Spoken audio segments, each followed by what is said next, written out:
નમસ્કાર વિદ્યાર્થી મિત્રો, આજે ધોરણ 9 માં આપણે ફરી પાછા મળીએ છીએ. આગળના લેક્ચરમાં તમે બરોબર બધી જ પ્રકરણ વિશે માહિતી મેળવેલી હતી. હવે આપણે આજે શરૂઆત કરીએ છીએ બરોબર પ્રકરણ નંબર 1. પ્રકરણ નંબર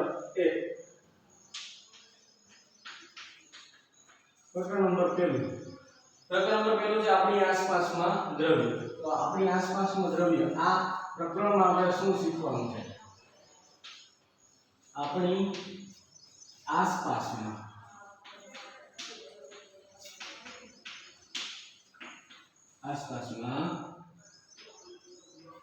દ્રવ્ય. હવે આ ચેપ્ટરની અંદર આપણે શું જોશું? તો કે જ્યારે પણ આપણે વિચાર કરીએ કે આપણી આસપાસમાં બરોબર, તો આપણી આસપાસમાં મીન્સ કે તમને જે આજુબાજુમાં દેખાય છે બધું તમારા રૂમમાં તમે બેઠા છો એમ તો મોબાઈલ બેઠો છે, બુક છે, બેગ છે, દીવાલ છે, ટ્યુબલાઇટ છે, પંખો છે, ઈવન કે હવા કે તમે જે શ્વાસમાં લ્યો છો, જે ઉચ્છ્વાસમાં બહાર કાઢો છો, આ બંને બરોબર ઓક્સિજન ને કાર્બન ડાયોક્સાઇડ તમે જાણો છો ઈ પણ આવી ગયું છે. જમીન, તમે કાચ, તમે આજુબાજુમાં જે વસ્તુ દેખાય છે બધું જ, ઈવન કે તમે લેક્ચર જોતા જોતા અત્યારે કદાચ કઈ નાસ્તો કરતા હોય બરોબર, તો એ ખાવાની વસ્તુ પણ આવી જાય છે. આ બધી જ વસ્તુ છે એ કેમાં આવે છે? તો દ્રવ્યમાં ગણવામાં આવે છે. હવે તમે જોઈ શકો છો જો આ બધી વસ્તુ દ્રવ્યમાં ગણવામાં આવતી હોય તો આપણે એમ કહીએ કે હું પોતે દ્રવ્ય છું. તો હા, હું પોતે છું. ઘર હોય, મકાન હોય, એ દ્રવ્યનું બનેલું છે બરોબર. આપણી આસપાસમાં દ્રવ્ય એનો મતલબ કે તમે જે પણ વસ્તુ જોવો છો એ બધી જોવો છો નહીં, તમે જે જોતા નથી ઈ પણ. તો કે કેવી રીતે? અત્યારે હવા આવે છે બરોબર, તમે જોઈ શકો છો તો કે નહીં, તો ઈ પણ દ્રવ્યની બનેલી છે. હું શ્વાસ લઉં છું બરોબર, પાછો શ્વાસ ઉચ્છ્વાસ કાઢું છું, તો આ બંને પણ દ્રવ્ય છે. મને ક્યાં દેખાય છે? ઓક્સિજન લીધો, દેખાણો તમને, તમે લ્યો ઓક્સિજન બરોબર, લીધો પછી CO2 બહાર કાઢ્યો, દેખાણો તમને CO2 એવો જાય છે, આ જાય છે તો કાંઈ દેખાતું નથી બરોબર. ઓક્સિજન તમે શ્વાસમાં અંદર લ્યો છો, ઉચ્છ્વાસમાં તમે CO2 બહાર કાઢો તો નથી દેખાતું, છતાં પણ એ શું છે?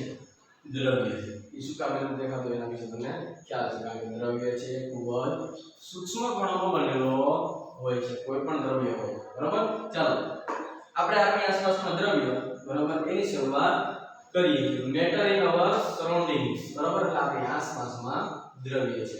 તો આપણી આસપાસમાં નજર કરીએ તો જુદા જુદા આકાર, કદ અને બનાવટો ધરાવતી વિવિધ વસ્તુઓ જોઈ શકાય છે. ટેક્સ્ટબુક ઓપન રાખજો તમારી બાજુમાં, જેથી કરીને શું બોલું છું એ તમે જાણતા જાઓ અને તમને નાના નાના ટોપિક્સ હોય ખબર પડતી જાય છે. બ્રહ્માંડ દરેક વસ્તુ કે જે સામગ્રીમાંથી બનેલી છે તેને વૈજ્ઞાનિકોએ શું કીધું? દ્રવ્ય કીધું બરોબર. બ્રહ્માંડની કઈ પણ વસ્તુ, બ્રહ્માંડની બહારની પણ આવી જાય અને અંદરની પણ આવી જાય, બધી વસ્તુ જે પણ વસ્તુની બનેલી છે એને દ્રવ્ય કીધું. મારા હાથમાં ચોક છે, ચોક પણ કંઈક દ્રવ્યનો બનેલો છે. તમે વિચાર કરો ચોક શેનો બનેલો હોય? આ રીતે રાખવું ચાલો અને મને કહો કે ચોક શેનો બનેલો હોય છે? તમે એમ કહેશો કે સાહેબ ચોક તો કેલ્શિયમનો બનેલો હોય છે, કેલ્શિયમ કાર્બોનેટ બરોબર. તો સાચી વાત છે. આ કેલ્શિયમ કાર્બોનેટમાં જો CaCO3, તો આ CaCO3 માં તમને અલગ અલગ પ્રકારના દ્રવ્ય જોઈ શકો છો. આ કેલ્શિયમ છે, આ કાર્બન છે, આ ઓક્સિજન, ત્રણ છે. જોજો કેલ્શિયમ, કાર્બન, ઓક્સિજન ત્રણ છે. વિચારો તમે, તો આ બધા શું છે? દ્રવ્ય છે આપણા બરાબર. કઈ વસ્તુ મેં કીધું તું કે આપણે શ્વસન કરીએ છીએ ત્યારે શું લઈએ છીએ? O2 બરાબર. ઉચ્છ્વાસમાં તો CO2 યાદ છે ને? દેખાતું ન હોય પણ છે તો દ્રવ્ય છે બરાબર. તમે જોઈ ન શકો પણ કાંઈ વાંધો નહીં, એ હોય તો દ્રવ્યનું જ બનેલું. તો દ્રવ્ય એવું નામ આપેલું છે. આપણે શ્વાસ લઈએ છીએ તે હવા, જે ખોરાક આપણે ખાઈએ છીએ બરાબર, એની પણ દ્રવ્યમાં આવી જાય છે. આપણે ખોરાક છે એ બહુ વિઝ્યુલાઇઝેશન ન હોય એટલે આપણે ખબર ન હોય, કારણ કે એના રાસાયણિક સૂત્ર બહુ મોટા થતા હોય છે, જે ખરે હકીકતમાં મને પણ ક્યારેક ના ખબર હોય બરાબર, એવું બને છે. ચાલો, કારણ કે બહુ અજબો પામી નથી. સપોઝ એમ કે રોટલીનું રાસાયણિક સૂત્ર શું છે? રોટલી કેની બનેલી? ઘઉંની. તો ઘઉંની અંદર કયા કયા તત્વો નાખેલા હોય છે એ જાણવું પડે, પછી એનું રાસાયણિક સૂત્ર મળે. ચાલો આગળ જોઈએ. જે હવા બરાબર હોય છે, પથ્થરો, વાદળો, તારાઓ, છોડો, અથવા રેતીનો એક કણ આ દરેક વસ્તુ છે દ્રવ્યની બનેલી છે. વાહ, હવે તો આપણને સ્પષ્ટપણે ખબર પડી ગઈ કે દ્રવ્ય બરાબર શું છે. બરાબર, ચાલો આગળ જોઈએ. જો બરાબર આપણે એ વાત છે કે ઉપર દર્શાવેલી તમામ વસ્તુઓ જગ્યા રોકે છે અને દળ ધરાવે છે. બીજા શબ્દોમાં કહીએ તો દરેક વસ્તુ દળ તેમજ કદ ધરાવે છે. તો આપણે એવું કહી શકીએ, શું કહી શકીએ કે દ્રવ્ય કોને કહેવાય? દ્રવ્ય એટલે શું? તો કે જે વસ્તુ દળ અને કદ ધરાવે છે. જે વસ્તુ દળ અને શું ધરાવે છે? કદ ધરાવે છે. બરાબર, જે વસ્તુ દળ અને કદ ધરાવે છે એ જ આપણું દ્રવ્ય છે. તમને પાછો પ્રશ્ન થાય, સાહેબ અહીંયા આવો પાછા, આ આપણે ઉચ્છ્વાસમાં લેતા હતા, બરાબર, સોરી આપણે શ્વસનમાં લેતા હતા, આપણે ઉચ્છ્વાસમાં કાઢતા હતા, તો આને દળ છે એ કેવી રીતના ખબર પડે? તો આપને ખબર નથી પડતી. એને ઇલેક્ટ્રોન માઇક્રોસ્કોપ દ્વારા જ્યારે જોવામાં આવે છે ત્યારે કેવડાવાનું છે એ દેખાય છે. આ તો બે છે, બે આપણે શ્વાસમાં લઈ પડે. એકલો ઓક્સિજન ક્યાંય તમે જોવો હોય તો પણ જોઈ શકો છો. બરાબર, આ ઓક્સિજન છે.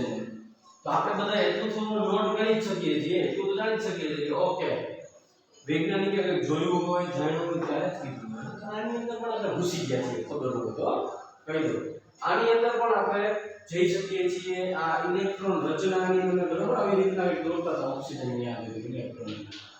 યાદ છે ને?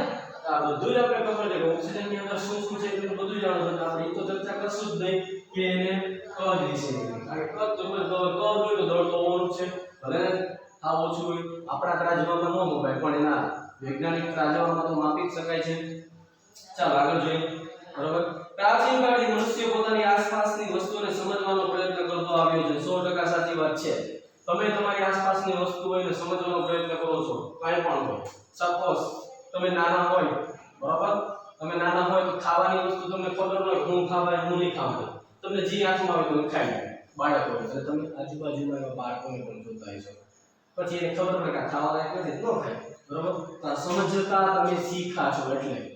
તો જેમ કે ઘણા એવા વ્યક્તિઓ કે જે રીંગણાનું શાક ખાય કેમ તો કે સમજી ગયા કે રીંગણું છે એનાથી મોઢું આવી જાય. ઘણા કારેલાનું શાક ન ખાય કેમ તો સમજી ગયા હોય. કારણ કે આસપાસની વસ્તુને સમજવાની આપણે કોશિશ કરીએ છીએ.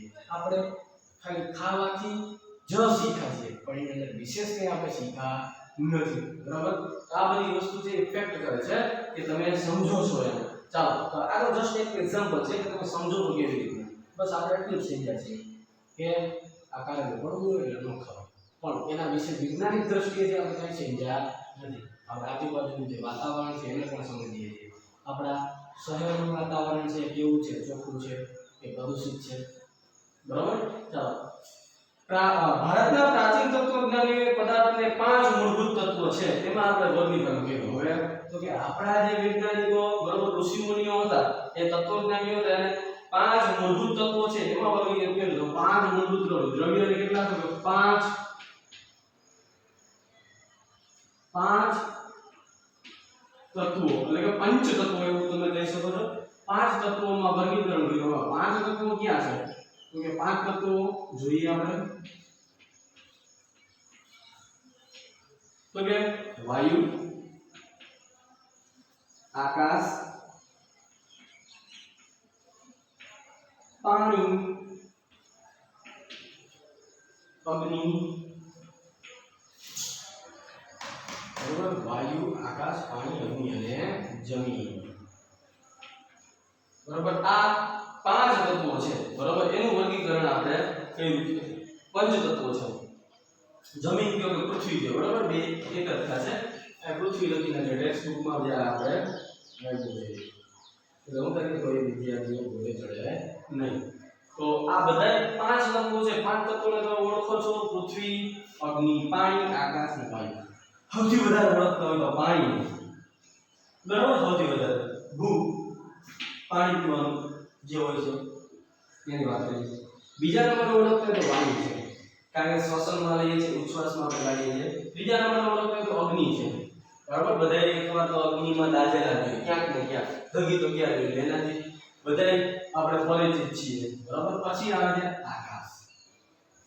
આ ઉપર આપણે જે આકાશ જોઈએ છે ખુલ્લી હવા. બરાબર, છેલ્લે આવે છે પૃથ્વી કે જેના વિશે ઘણા ખરા લોકોને જ્ઞાન હોતું નથી. ચાલો હવે આપણે આગળ જોઈએ. આ પાંચ તત્વો છે યાદ રાખજો.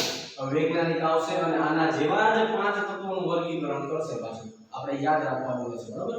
જે વૈજ્ઞાનિક આને પાંચ તત્વોનું વર્ગીકરણ કરશે ને પરીક્ષામાં એવું પણ પૂછે કે તત્વજ્ઞાનીઓ જે ભારતીય હતા કે ભારતીય તત્વજ્ઞાનીઓ હતા એને કેવા પાંચ તત્વોનું વર્ગીકરણ એક માર્કમાં પૂછે, બરાબર? તો કેવાનું આ પાંચ તત્વોનું વર્ગીકરણ કરેલું હતું. અથવા તો એવું પૂછે કે વૈજ્ઞાનિકોએ કયા મૂળભૂત, બરાબર, વર્ગીકરણ કર્યું હતું પાંચ તત્વોનું, બરાબર? ચાલો તો એ દ્રવ્યના પાંચ તત્વો છે આપણે ત્યારે પણ જોશું. આગળ જોઈએ હવે આપણે. તો આ પાંચ તત્વો વાયુ, પૃથ્વી, અગ્નિ, આકાશ અને પાણી છે. તેઓના મત મુજબ દરેક સજીવ કે નિર્જીવ વસ્તુ આ પાંચ મૂળભૂત તત્વોની બનેલી હોય છે. 100% સાચી વાત છે. આ પાંચ મૂળભૂત તત્વોની જ બનેલી હોય છે, બરાબર? આપણે એ જાણી ગયા કે કેમ. તો આના સિવાય છઠ્ઠા તત્વોની કાંઈ બનેલી હોતી નથી. પાંચ તત્વો એટલે પાંચ તત્વોમાંથી જ આપણું શરીર બન્યું છે. તમે નોટ કરી લો. કંઈક પણ અંદર જો હવા ભરેલી હોય તો છે, તમને અંદર તમારા શરીરની અંદર લોહી છે તો પાણી ભરેલું હોય તો છે, તમારા શરીરની અંદર ગરમી થતી હોય તો અગ્નિ છે, તમારા શરીરમાં કે અવકાશ હોય, ખાલી સ્થાન હોય તો આકાશ છે, બરોબર?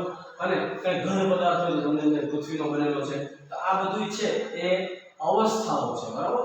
એ વૈજ્ઞાનિકોની દ્રષ્ટિએ આપણે જોશું ત્યારે તમને હજી વધુ સમજાશે.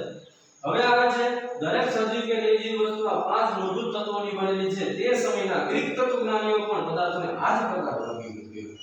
ભારતીયોની જેમ ગ્રીક વૈજ્ઞાનિકો કે તત્વજ્ઞાનીઓ હતા એ આ રીતે હલકા આપણી ઘોડે એને પણ એવું જ કંઈક કહ્યું કે વર્ગીકરણ કર્યું ત્યારે આ પ્રકારની નોંધ એને કહી.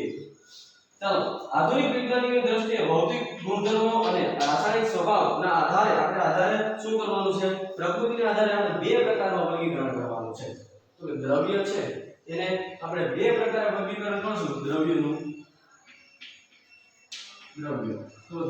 આપણે વર્ગીકરણ કરવા જશું તો બે પ્રકારના. એક તો ભૌતિક સ્વભાવ, બરાબર?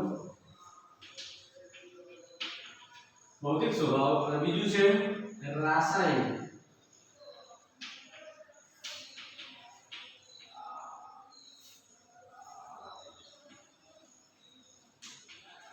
રાસાયણિક સ્વભાવ. તો ચાલો આપણે એ ભૌતિક સ્વભાવ, બરાબર, એટલે કે ગુણધર્મો કેસો તો પણ ચાલશે, બરાબર? ભૌતિક ગુણધર્મો અને રાસાયણિક ગુણધર્મો આપણે સમજવા માટે સ્વભાવ રાખ્યો છે, કારણ કે માણસોને ઓળખીએ માન દ્રવ્ય તો એવી જ રીતના આપણે ઓળખશું.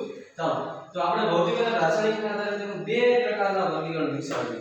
આ પ્રકરણમાં આપણે દ્રવ્યના ભૌતિક ગુણધર્મોને આધારે તેને ખ્યાલ બરાબર? આપણે ચેપ્ટર નંબર 1 છે એમાં આપણે માત્ર ને માત્ર ભૌતિક સ્વભાવને જ જોવાના છે, રાસાયણિક સ્વભાવને જોવાના છે નહીં. તો આપણે ભૌતિક સ્વભાવને જોવાના છે તો એના વિશે ફોકસ કરશું. આના વિશે ફોકસ કરશું નહીં પણ જોઈ લેશું તો ખરી કે રાસાયણિક સ્વભાવ છે શું છે. રાસાયણિક સ્વભાવ છે ત્રણ પ્રકારના છે, બરાબર? ભૌતિક સ્વભાવ ત્રણ સ્વભાવ છે. તો ભૌતિક ગુણધર્મો ત્રણ હોય, બરાબર? રાસાયણિક પણ ત્રણ હોય છે. તો કે રાસાયણિક જોવાના નથી એટલે પહેલા જોઈએ એટલે વચ્ચેથી નીકળી જાય. તત્વ, મિશ્રણ, સંયોજન. કાતો રાસાયણિક દ્રષ્ટિએ તમે જોવા જશો તો મૂળભૂત દ્રવ્ય ત્રણ જ અવસ્થામાં તમને જોવા મળશે, બરાબર? ત્રણ જ, ચોથું તમને ક્યાંય જોવા મળશે નહીં. આ એક નોટ કરજો. તત્વ સ્વરૂપે હશે, મિશ્રણ સ્વરૂપે હશે, કાતો સંયોજન સ્વરૂપે હશે. તમારે નોટ કરી લેવાનું છે. આ ત્રણમાંથી ચોથું કંઈ જોવા મળશે નહીં, બરાબર? કાતો એક તત્વ હોય, જો એકલું હોય તો તત્વ હોય, કોક સાથે જોડાઈ ગયું હોય તો કાતો મિશ્રણ હોય કાતો સંયોજન. હવે મિશ્રણ અને સંયોજન શું છે એના વિશે આપણે જ્યારે એ ચેપ્ટર ભણીએ ત્યારે જ કહી શકીએ. ત્યાં સુધી એને કંઈ પૂછવું નહીં, કારણ કે એમાં તો આ ચેપ્ટર આપણે જે ભણવાનું છે એ ભૂલાઈ જાય, બીજું ચાલુ કરી દઈએ એટલા માટે. તો આપણે ફોકસ કરવાનું છે ભૌતિક ગુણધર્મો, ભૌતિક સ્વભાવ પર. તો ભૌતિક સ્વભાવ કેવા છે? તો ભૌતિક સ્વભાવ અત્યારે જે આપણે કહીએ છીએ, બરોબર, એ સ્વભાવ છે ઘન, પ્રવાહી, વાયુ, બરોબર? હવે તમને બધાને ખ્યાલ હશે, આ તો તમે જાણતા હતા કે ભૌતિક સ્વભાવ ઘન, પ્રવાહી, વાયુ છે. હજી આગળ આપણે ભણશું ત્યારે બીજો સ્વભાવ પણ આવશે તો આપણે જોશું, બરોબર? વધારે માહિતી દેવાની હશે તો હું તમને ચોક્કસ આપીશ. તો આપણે અત્યારે, બરોબર, આ દ્રવ્યોના ભૌતિક સ્વભાવ વિશે માહિતી આપણે આગળના ચેપ્ટરમાં મેળવવાનું રહેશે. બરાબર અત્યારે આપણે ભૌતિક સ્વભાવ વિશે માહિતી મેળવશું ને ગાંઠમાં પહેલા પ્રવૃત્તિ આપણે શીખશું કે કેવી રીતે જ્યારે આપણે આગળનું લેક્ચર કરશું ત્યારે ભૌતિક સ્વભાવ સમજવા માટે પ્રવૃત્તિઓ કરશું અને આપણે જોશું કે કેવી રીતે ભૌતિક સ્વભાવ છે મેળવવામાં આવે છે કે ઓળખવામાં આવે છે. તો ચાલો હવે આપણે આગળના લેક્ચરમાં મળીશું. આવજો બધાને. જય શ્રી કૃષ્ણ.